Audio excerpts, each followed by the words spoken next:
Hello, everyone, and welcome back to Fantasy Friday. So, today we'll be reading chapters 27 and 28 of The Tiger and the Wolf. And of course, last time we saw some pretty interesting stuff happen. Maniye met up with Akrit, her father, and Kalameshli, the priest of the wolves, and she ended up fleeing. And where we left off was where she took off with the tiger, her other people, and went off to their lands. So let's see how that develops for her. See if they accept her, if they don't, and maybe something else will happen. Let's find out. So here we go with chapter 27. Asmander was not really surprised by the company they found at the campfire. Since leaving the Riverlands, his journey had become less and less the steps of a man in the physical world, more the passage of a figure from myth. He had hunted a vanished tribe on the plains, and stood amongst the ruins of the old stone kingdom. He had bared his soul to the gods of the north. He had borne mute witness as the wolf tore through the heart of the crown of the world and stood, howling, on its corpse. Leaving the stone place, after that, had been interesting. And, in truth, he would not have known that any of it was unusual, save for the reactions of the locals. For a variety of complex reasons, they had taken the east road, once they had extricated themselves from the stones and the marsh and its suddenly agitated denizens. The causeway had become a chaos of jostling and sudden violence, but water was no hindrance to a son of the Sotek. He and Venator had taken turns in searching out a pathway of firm land for the other and Shyri to follow, both of them just as at ease in the marsh as they were on dry land, but neither of them able to bear the chill for a long stretch. Asmander wondered, later, whether that careful journey might not have gone differently had he not already squared himself with the local gods and totems. The spirit of a marsh was a poor thing to be on the wrong side of, if one were crossing it. On the marsh's edge they had found a disintegrating little band of priests and traders and acolytes, all come together to find their kinsman and then depart. There they met the coyote woman, quiet when loud, looking for her mate. There were many there who were desperate, many who were grieving. Asmander was not truly sure who else the wolves had killed, save that one of their own, that everyone knew about. But every missing face seemed to provide cause to fear the worst. Likely there were another half dozen such temporary camps about the edges of the marsh, each full of people looking for absent others. Quiet when loud was not panicking, but her eyes certainly lit up when she spotted the three Southerners. Because that was a notably better reaction than they got from most of the locals, Asmander gladly wound his way to her. "Where are you heading?" she asked them, and seemed satisfied with the answer. "I will lead you east. My fool mate has set off already on some errand." And you'd rather not travel on your own, Venator finished for her, with a leer. you're so sure we are safer? Quiet when loud gave him a simple frown that quite silenced him. It was a remarkable trick that Asmander would have paid gold to learn. "But you're right," she said. "Normally I would range to all the edges of the crown of the world, either with two heads talking or without. But right now—" Her look was troubled. "I've not known anything like what happened back at the stones, and everyone is talking of great change. All these priests gabbling about it. Not good change either, to hear them. An escort would be welcome." Two Heads Talking had cut some signs, she revealed. The coyote had a secret language of marks that they left for one another, the collective memory of a traveling people. Asmander did not say so, but he reckoned this was the closest to actual writing the North possessed. They set off east, and made 2 days' clear travel before catching up with Quiet When Loud's mate. Approaching the fire, they found the coyote sitting with the ancient serpent priest, debating theology. The wizened old man looked up at them, eyes glinting with mischief. Who is this that rides in on the back of the snake? he asked them with a crooked smile. Come, share our fire. Quiet When Loud sat herself down next to her mate. Wordlessly, she took his hand in hers and held it a while.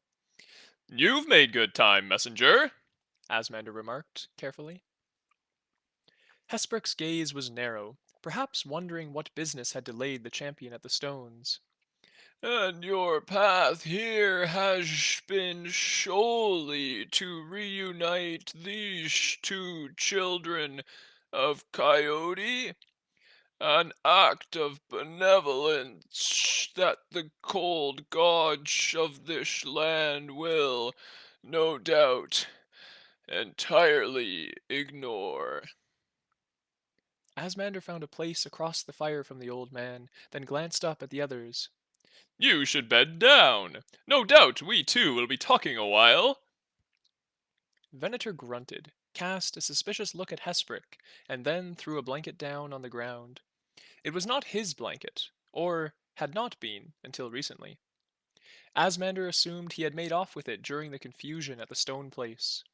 After a moment's consideration, Shyri had laid herself beside him, tucking in close for warmth, as they had learned to do.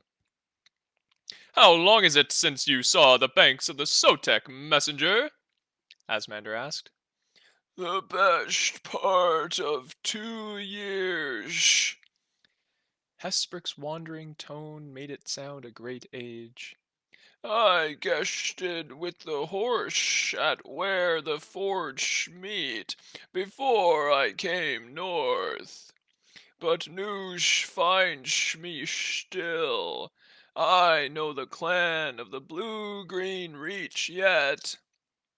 Do you know Asman, my father? Not the man, though others of his line. Asmander smiled bleakly. If you do not know him, you do not truly know my clan, for he is a man alone, a singular creature. And you, being his son, love and honor him. Hesprec concluded. I am dutiful. Not quite a confirmation, not quite a denial. And your father is no doubt a dutiful servant of the Kashra, as any clan head should be. The Kasra is dead.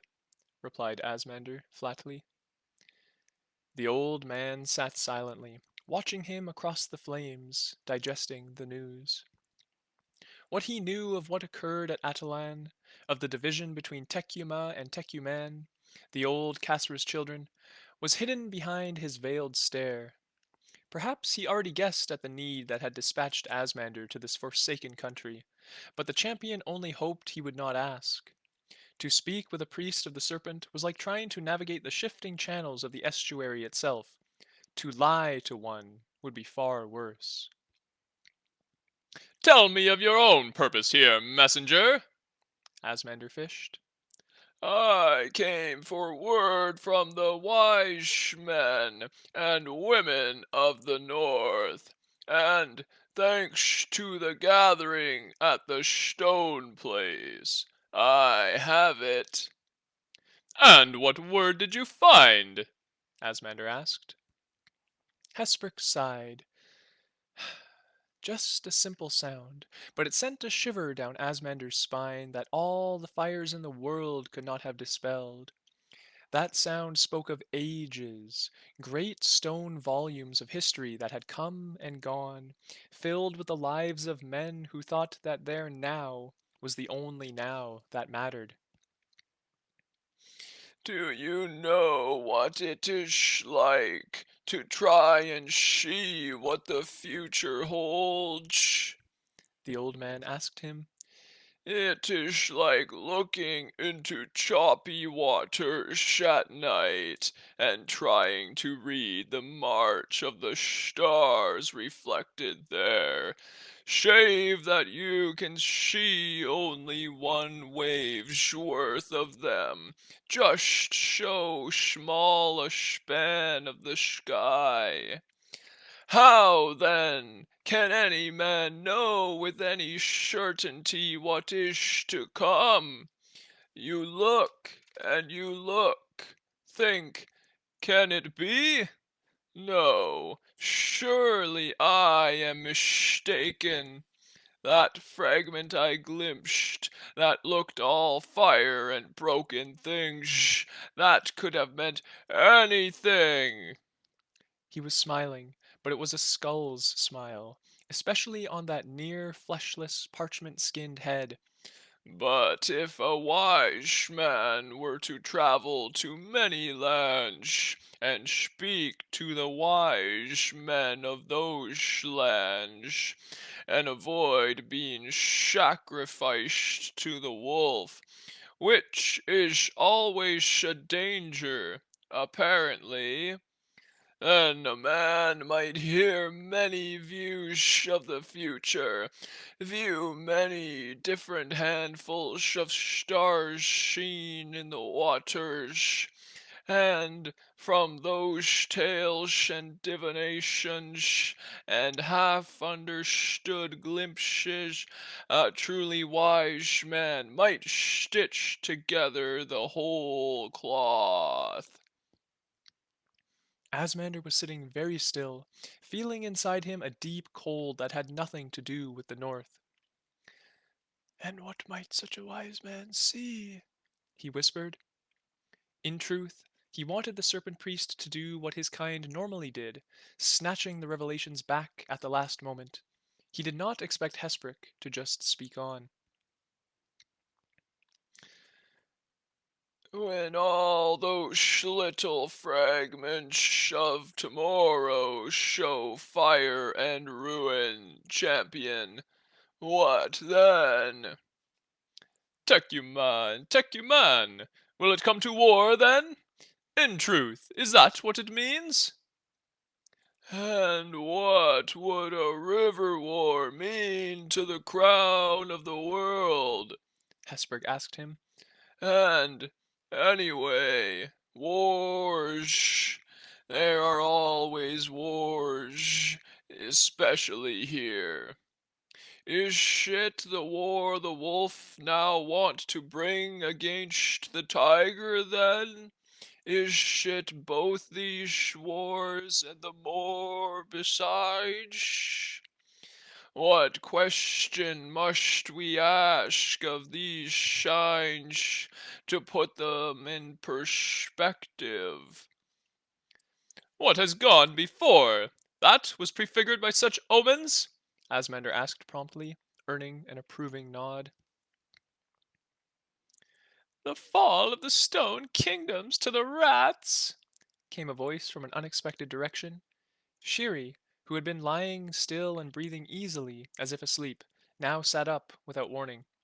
What have you heard? Asmander demanded. You think I could sleep with all this yattering? She asked lazily. This one, with a nod at the snoring mound that was Venator, could sleep through the world breaking, but not me. Besides, what are you saying? That the end of the world is a secret just for you? Asmander threw Hesprec an exasperated look, but the old man was smiling. Daughter of the Laughing Man, welcome to our councils. The fall of the Stone Kingdoms, is it? You've been there? You've seen their ruins? Asmander nodded along with Shyri, remembering. Then think on this. If I read these futures right, the doom they speak of is at least as grand and final as that. and wash on the river, or the spitting and yowling of wolves and tigers. All these disputes mean only that the people of all our lands will be at each other's throats when the axe falls on them, instead of standing together. The great enemies of history always thrive on chaos and rivalry. The rat cult, the pale shadow, even the plague people back in the very beginning. They could never have gained a victory if we were not forever turning against each other. His tone had become bitter, bitter and old, a man whose withered hands are no longer strong enough to put things right. So this axe must fall? Who wields it? Shyri asked. Even she seemed impressed, shorn briefly of the irreverence that was practically the air she breathed. Oh, I don't know. You think Vision's ever told anyone anything useful? Hesprec hissed, exasperatedly. You think there was a face of some warlord or sorcerer, and a map to where he lived, so that I could just go and poison his well or strangle him while he was still a child. He laughed quietly. I cannot point the finger, laughing girl. I cannot say this leader of the wolf will become the doom of the world. I cannot say that the rift between the royal twins in the Riverlands will be the spark to set the grass ablaze. I cannot say that it will not be the horse, or a great union of the plains peoples, or He waved a hand. I am like the gods' offering. I see the knife, and not the priest. And your journey now, Asmander said softly.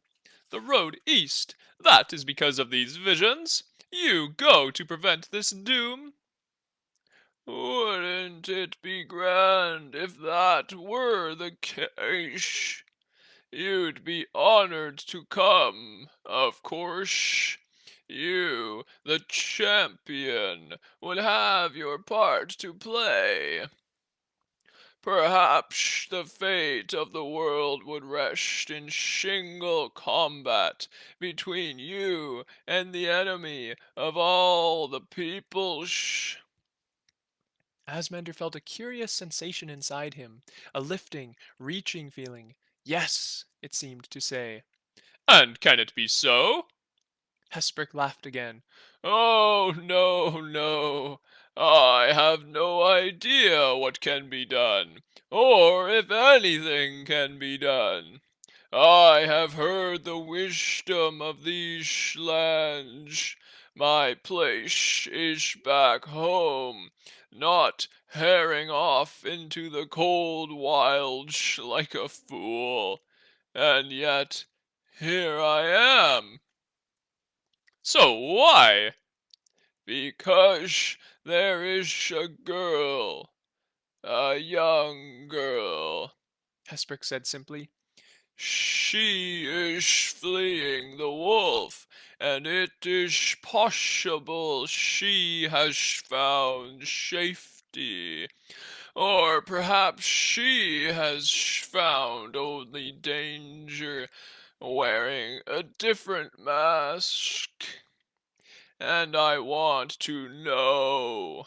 I find I do not wish to return to the south without that knowledge, even though it is not a part of the wisdom I came to gather. A girl? Said Asmander flatly. A girl of talents, of significance? Has she magical powers? Or she is so beautiful that men would give their all for her? Or a great warrior, perhaps? Or beloved of the gods? None of that. Just a girl. The old priest replied softly. But she saved my life for her own selfish reasons, but nonetheless, and I find I do not wish to abandon her now. I am old. These fond foolishness's are permitted me. Shyri made a derisive noise, and Asmander found himself perilously close to agreeing with her. This does not sound a fit task for a messenger of the serpent, He said, as strongly as he dared. Set not your foot upon the serpent, lest it bite. For a moment, the old man seemed about to summon up a great aura of presence and power from somewhere, but then he smiled. It made him look older than ever, for he had no teeth, not one. The soft lisping that prowled at the corners of his speech was more than just age. And he was mocking himself, because it was better to mock oneself than have the rest of the world do it. You are a long way from home, messenger. The champion said, softly. How observant you are. And to go further, you say? It seems inevitable. And you will come with me, will you not? If I ask? This one? Sherry clucked with a deep and earthy sound. He wears duty like a belt. Asmander nodded. I am tasked. And then he caught the meaning behind her words, how a belt held in a man's desires, that he was trapped by his duty. And there was Hesprec Essenskis, pinning him with a gaze full of pent-up years. You went to the temple when you were young, I'm sure. Your father, he's a man who remembers serpent in his prayers, because it is the done thing. But you, what must it have been like to feel the mantle of champion fall upon you, to know that other within your soul, that ancient shape scratching to be free? That it was you so chosen, not your father, not the votaries of old crocodile. It was the serpent who showed you the path through the darkness in those days. Am I right? Asmander nodded convulsively. You are, messenger.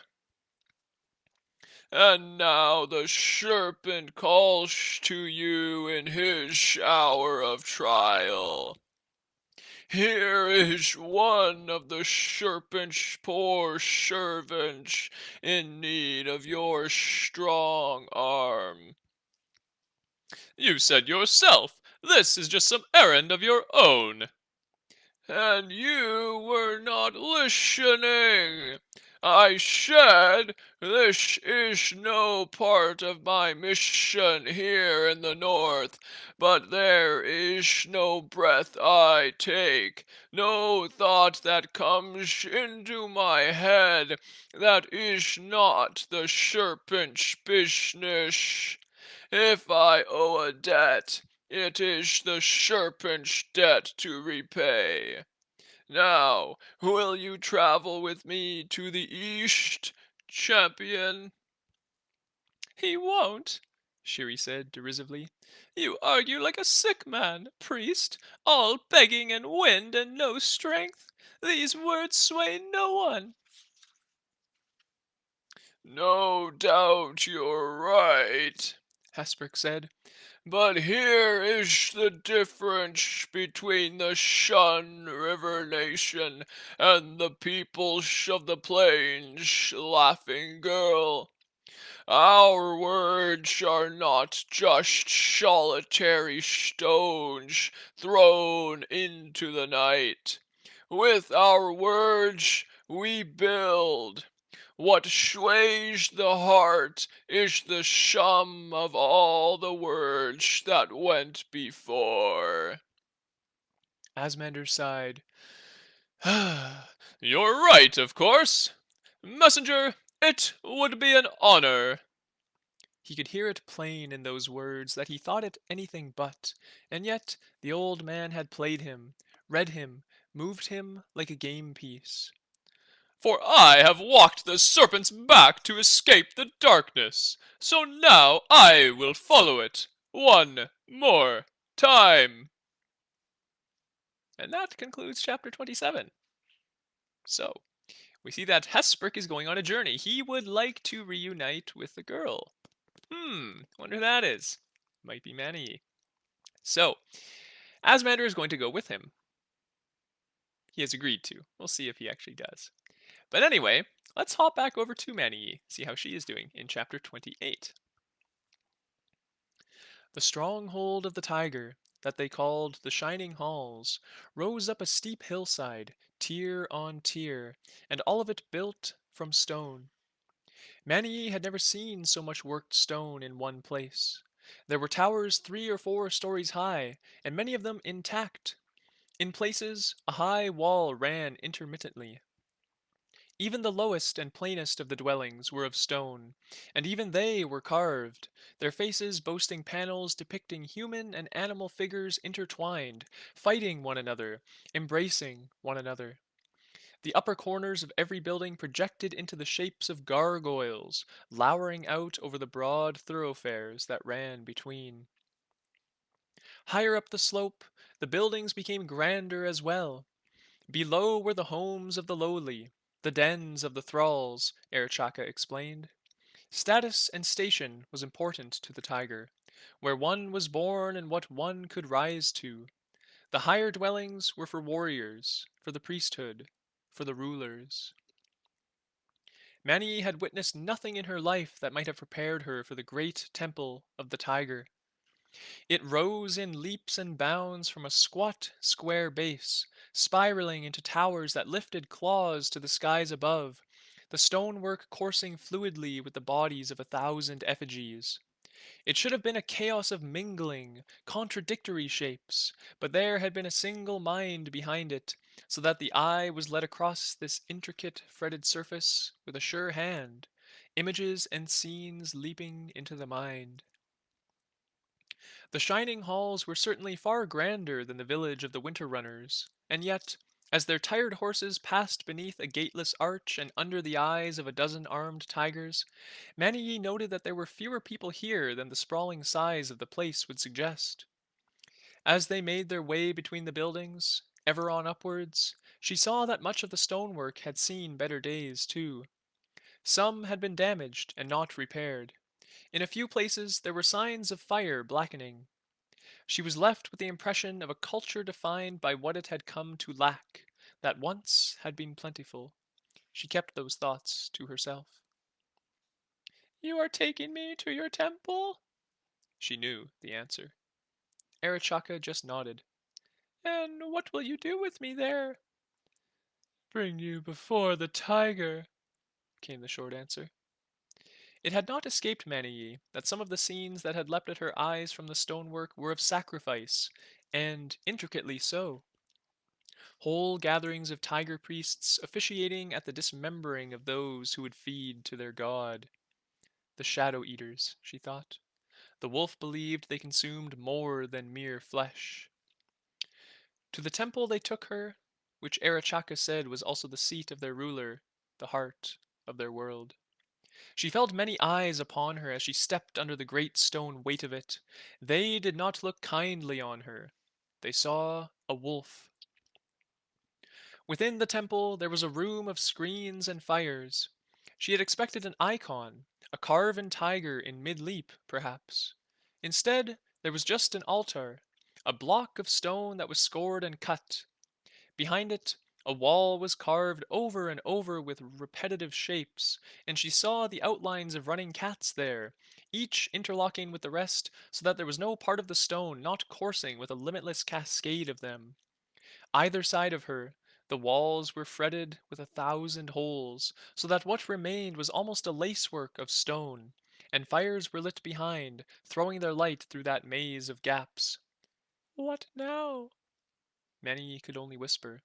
Now the tiger will come, Erechaka told her, already retreating. now you will see what it is to be of the fire's shadow people, the tiger's chosen.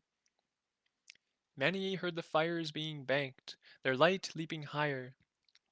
Shadows leapt and danced about her, running up and down the wall so that the constant progress of the cats seemed to falter, to change direction, their illusory movement chasing back and forth across the face of the carvings, as though some terrified quarry was rushing amongst them.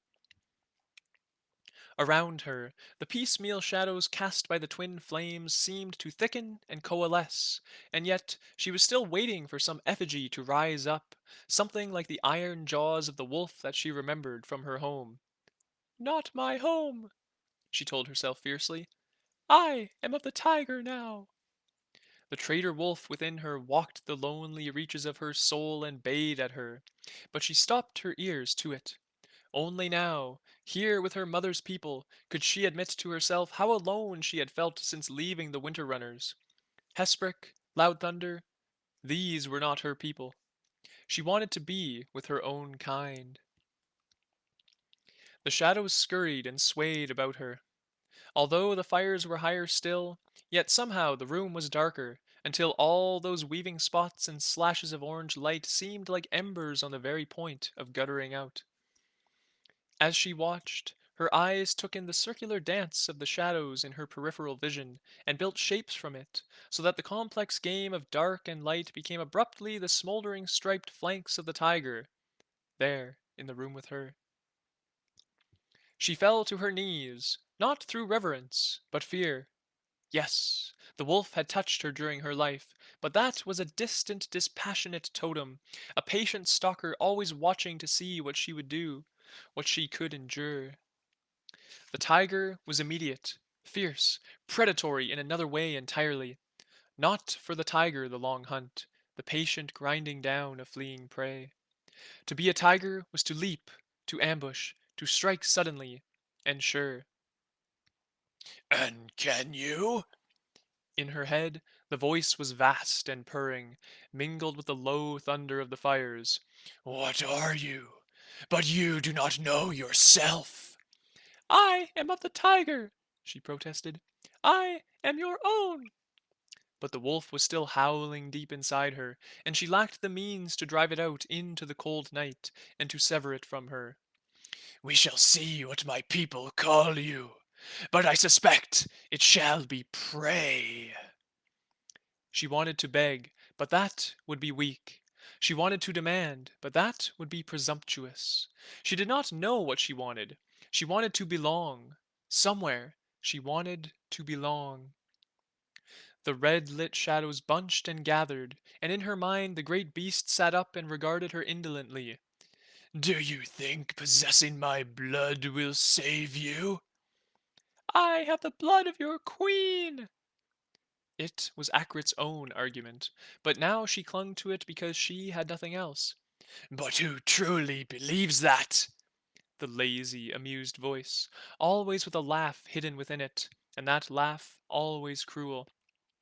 They know you for some mixed blood foundling, and when your blood waters my altar, will it be any more red for all your heritage? Who will care? Who will know? I will know! She shouted it aloud, knowing that Erechaka and the priestesses would be listening from where the fires were laid. I know who I am! Who else matters? Again that soft, dangerous laugh. I so love human pride. I love the savor of it. I will certainly enjoy yours.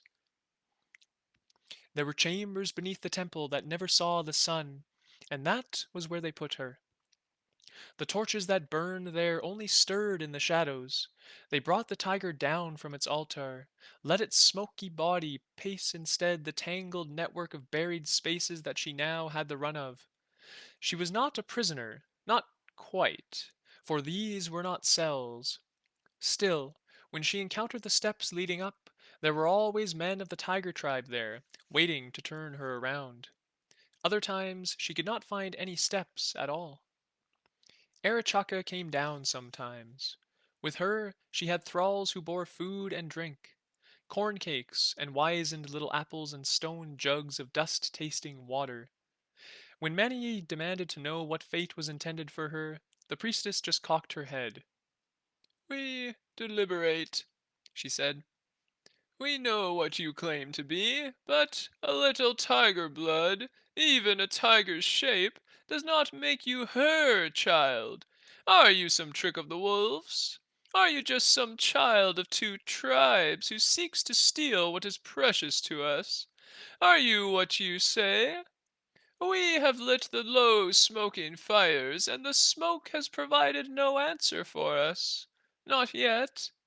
And so you must wait." "How long?" Manny asked. Arachaka gazed at her without expression. "You may wish it had been longer, if the tiger disowns you." Then she departed, leaving Manny to the near darkness. She walked her buried domain on human feet. She prowled it as a tiger. It brought her no release. When she brushed against the unseen flanks of the greater cat that filled the space around her, she sensed its sudden snarl, the bared teeth and wide eyes, warning her off, warning her not to pretend to something she had not earned. Time slipped away from her. She could not say whether she slept when night fell, or whether she had been swept away from the rhythms of the sun, set adrift in this hidden world. After she had slept 5 times, with no clearer answer from Arachaka, she began to despair. With the shadow bulk of the tiger looming at her back, she seized a torch and ground it into the stone at her feet, putting it out, swallowing up the shadows in a greater dark. She crouched there in that blackness, her eyes slowly adjusting to the faint glow of more distant lamps. For a brief moment, though, the tiger was pushed away from her, a creature of shadow that could not tolerate the utter depths of night. In that black silence, she put her hands to the stone of the floor, desperate for some reassurance that this was not the end, that she was not wholly alone and abandoned. Something moved there, she sensed.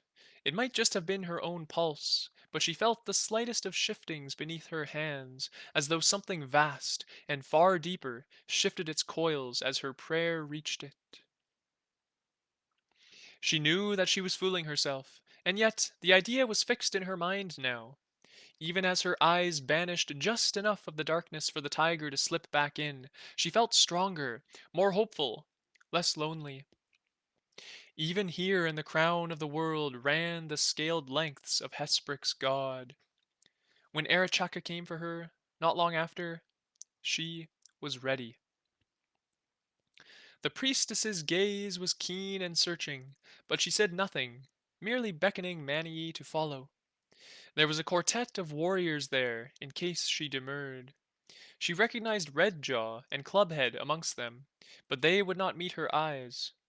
Maniye could not read Arachaka, but the manner of the men was curious, something of reverence, something of fear, yet they were plainly there to ensure she played her part.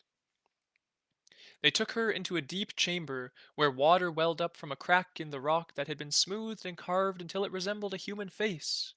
2 thralls were present, men both, and they stripped and washed her, despite her protests.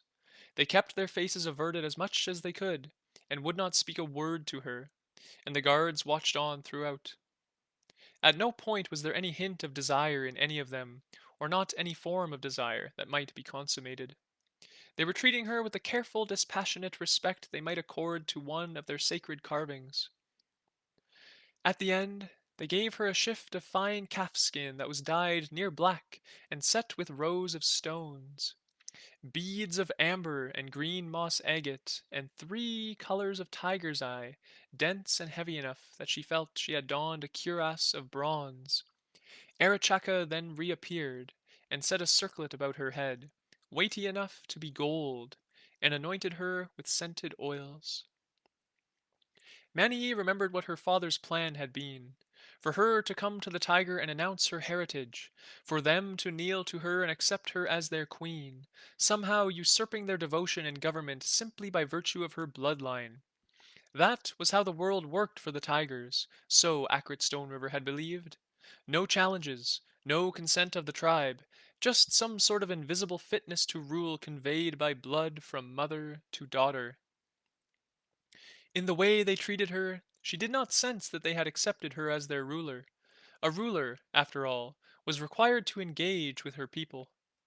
Maniye was being treated like a valuable thing, but a thing nonetheless. And things were there to be used. They could trick her up in gold and shining stones as much as they liked, but even the most exquisite of things was still property. She thought then of the deer people. She had heard that they chose kings from amongst their number in spring, who lived well and wanted for nothing, beloved of all, until the next spring, when they would take their happy, smiling king to the stone place and she could not tell if she was being welcomed as the scion of their lost royal line, or as a sacrifice for the tiger's claws. She was wise enough in the way of the world to know these fates need not be mutually exclusive.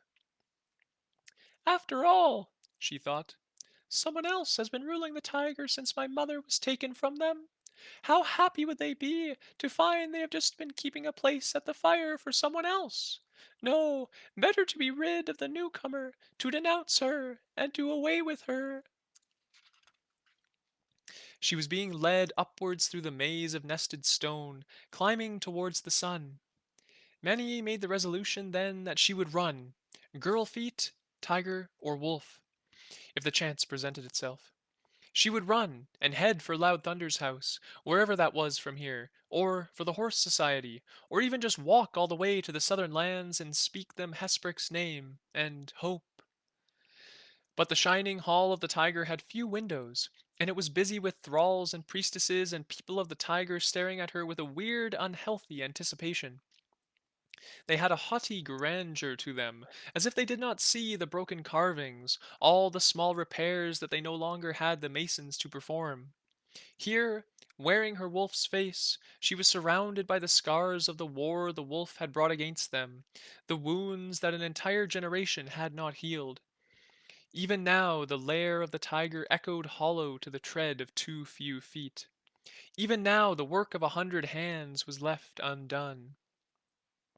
She was still looking out for some opportunity to bolt when they led her suddenly into a far larger room, where the carvings seemed to have grown outwards from the walls, forming pillars and buttresses that leant in to support the great and intricate expanse of the ceiling. There were many already gathered there, yet the place felt empty still, resounding with the echo of the greater multitudes which had once graced it. There was a seat at one end, on a semicircular dais which rose seamlessly out of the floor and the wall. The carvings surrounding it demanded the eye follow them, from all corners, a constant stream and progression towards that raised seat. Thousands of human figures worked in miniature, bearing corn, wood, stone, weapons, tools, or else leading strings of thralls by the neck. They all of them faced that same empty seat, as though they were bringing the whole world to that point. It came to Maniye that the people of the Tigers set all they had in stone, immortalized and recorded and imprisoned there, save for the thing they valued most, their soul, their heart, their God. They did not dare limit by trapping it in some rigid form. They knew the tiger was smoke and flame and fear. Many of the tiger gathered there were priestesses like Erechaka. They wore striped fur cloaks and ornamental cuirasses of stones and precious metals, and all of them were armed.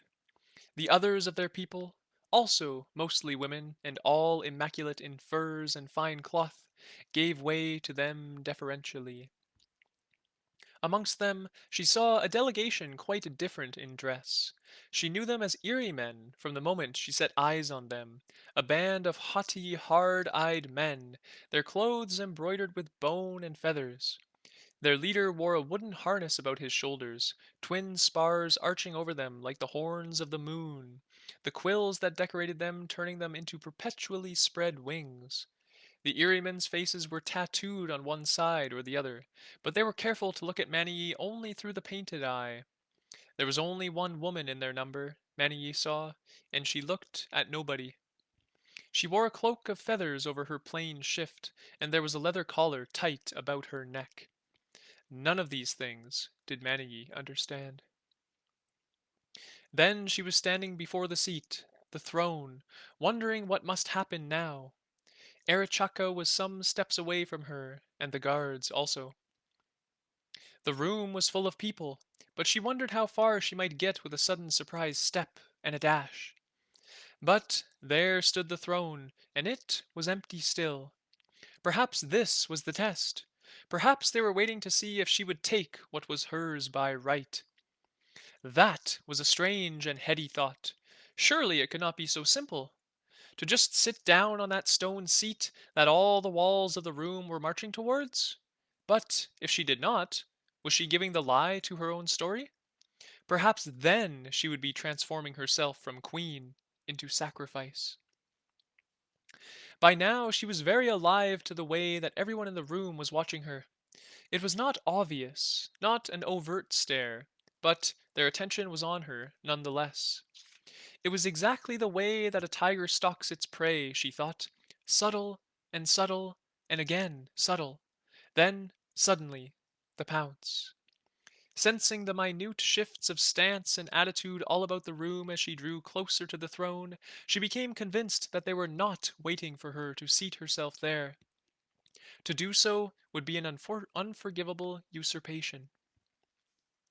In her mind, that left only one possible fate they could intend for her. She took a careful step back, trying to seem casual.